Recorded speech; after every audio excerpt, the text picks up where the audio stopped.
from Utah's first TV station, ABC4 News celebrates 75 years. Good evening, I'm Glenn Mills. And I'm Emily Flores. We thank you for joining us here today. We do begin with people illegally dropping ducks in Utah waterways. Now, this isn't just an inconsiderate thing to do. It actually falls in the category of animal abuse. ABC4 Northern Utah correspondent Cade Gardner is in Brigham City this afternoon, where abandoning ducks seems to be almost commonplace. In the state of Utah, it's considered animal cruelty to abandon domesticated animals. Here at Pioneer Park in Brigham City, one rescue group says domesticated ducks are being released by the dozens. And the state veterinarian says this has negative consequences for both the domesticated ducks, the wild ducks, and the environment as a whole. Addison Smith and Cade Tyler spend the afternoon catching as many ducks as possible. Not only is it illegal, but it's cruel. They won't survive. Smith says as more ducks are dumped at the pond, the more aggressive the males become. As a result of this infighting, a handful of injured ducks have already been euthanized this spring. It might seem like the perfect fairy tale of living at a pond, but it actually is a lot more than that, and it's detrimental to their overall lifespan. Veterinarian Dr. Amanda Price agrees. We are leaving them out there to die. Dr. Price says these ducks can also breed with wild ones, leading to a population boom. And because of their color, they attract predators.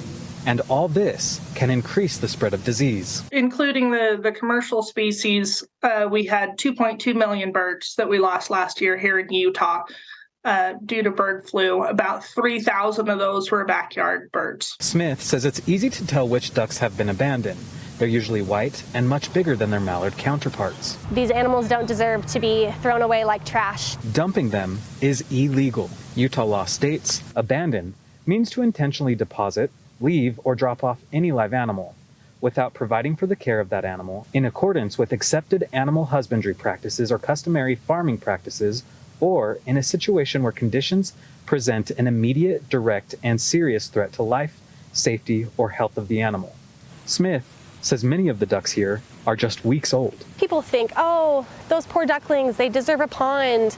They don't deserve to be kept in this container. And so they might purchase them just to let them go. But don't. The consequences of that are deadly. Wasatch Wanderers was able to rescue 5 of the domestic ducks here at Pioneer Park today. They say they're going to come back and rescue as many of them as they can, but they hope that the public will learn to stop dumping ducks. Reporting from Brigham City, Cade Gardner, ABC4 News. As the weather warms up, more people are making their way outdoors and into the canyons. That's why the Utah County Sheriff's Office is asking people to avoid an area in Provo Canyon where an avalanche left behind a path of debris. Yes, ABC4's Annika Johns joining us live from Bridal Veil Falls with what officials are saying some of the dangers are about the area. Annika? Yeah, so if you take a look behind me, you can see a lot of the debris that remains from the avalanche that we saw earlier this year. We can see that the falls are flowing underneath the debris, and while a majority of the area may look like solid dirt and branches, the debris is more snow and ice than anything else. A large portion of the Provo River is also covered by debris, but because of the high flow of the river and increasing temperatures, as the snow and ice have melted, a large cavern has been carved out from underneath the debris. The Utah County Sheriff's Office has advised people in the area to stay clear of and off the area for fear of large caverns and holes that may not be visible or covered by only a thin layer of snow and ice that could easily break if additional weight is added. Areas of debris could be multiple feet thick, but others could be only a few inches, and if someone falls through, they can end up in the river. If you come up here and something happens and you were to fall through that snow, either onto rocks and get injured or into the river and drown, all the regret in the world can't change the decision you've made once that tragic incident has happened. Sergeant Canyon continued saying that if you want to see the falls, to stick to the parking lots and viewing areas. These areas not only give you a great view of the falls, but kind of gives you a bird's eye view of the whole debris area. He also says that there are plenty of other waterfalls and landmarks up Provo Canyon if you are interested in getting up close to something else. Just stay away from the falls. Reporting live from Bridal Veil Falls, Annika Johns, ABC4 News. Thank you, Annika. Well, the waterfalls at Gunlock State Park are flowing again. Take a look here. The park is about a half-hour northwest of St. George. Park officials say the waterfalls are a rare occurrence now, only happening a few times in the last decade.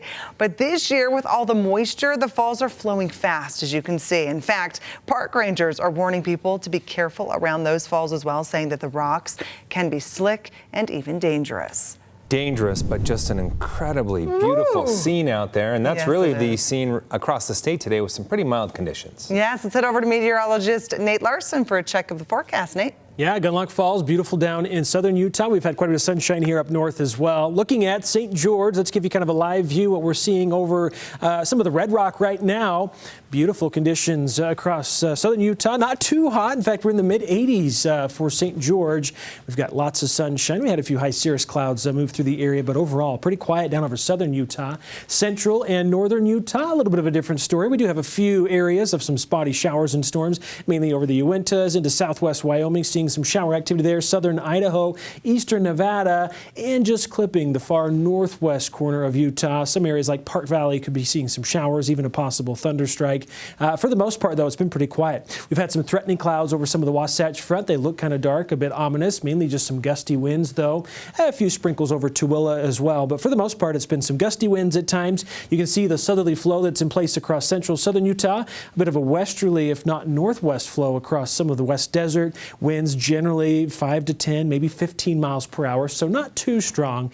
But we will continue to see some active conditions across some of the mountain areas today. Much more active as we head towards midweek. In fact, we're going to be tracking numerous showers and thunderstorms. We're going to kind of break down more of the forecast for you, coming up with that full forecast in just a bit, guys. Nate, thank you. In politics tonight, a source confirming with ABC4 News, Utah Representative Chris Stewart is planning to resign his seat in Congress.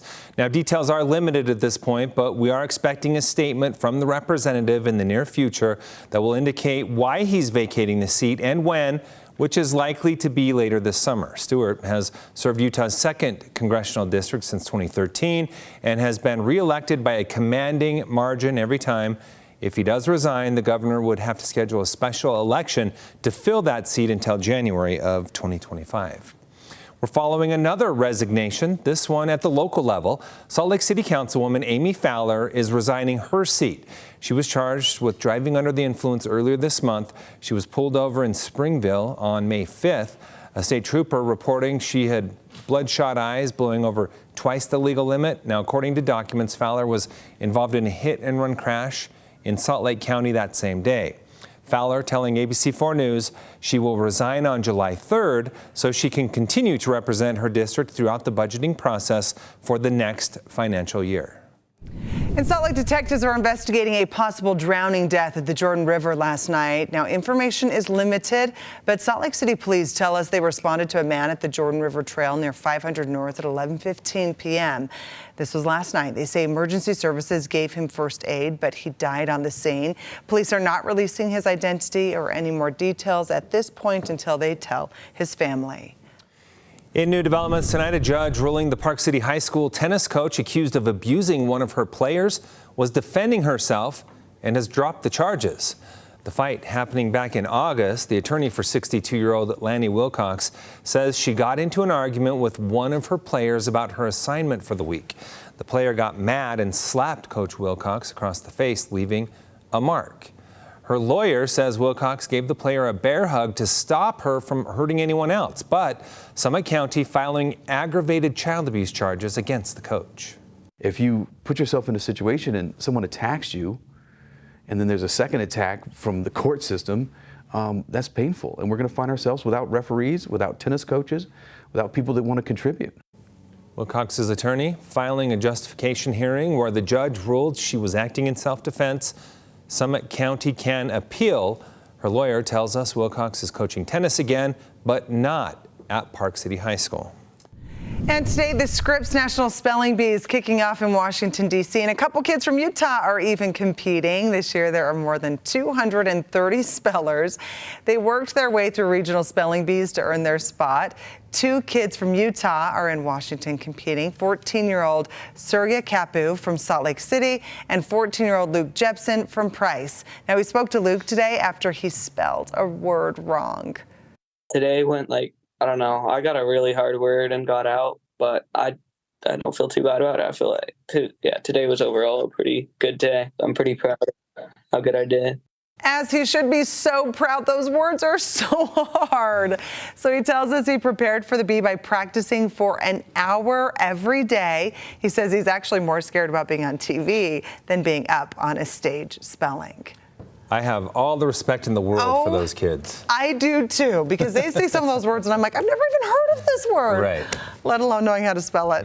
All the respect. Okay, every year the Scripps National Spelling Bee releases a long list of words kids can use to practice. Now that list includes some words that were used in the bees from previous years. So let's just go ahead and take a look at a few of those words that these kids are expected to spell.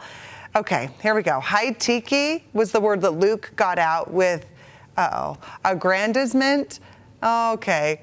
Glyceraldehyde. I should know all of these, you guys. Kinesiology and bunt. That's the thing. I mean, they're even hard to pronounce. I know. Why did I have to say all of those? We should have made you do it, Glenn. Well, I saw your name assigned to that read, and I said, go ahead. Go for it. Okay. Well, good job to them for making it as far as they did. Yeah, no doubt. All right, still ahead. School getting out for the summer. Why that means a big job switch for a school resource officer in Lehigh. That's tonight's Behind the Badge. All right, plus May soon has been an active month. June soon. Does it continue? We've got quite a few storms we're tracking. We'll break down all the timing for it, what you can expect with that pinpoint weather forecast after the break.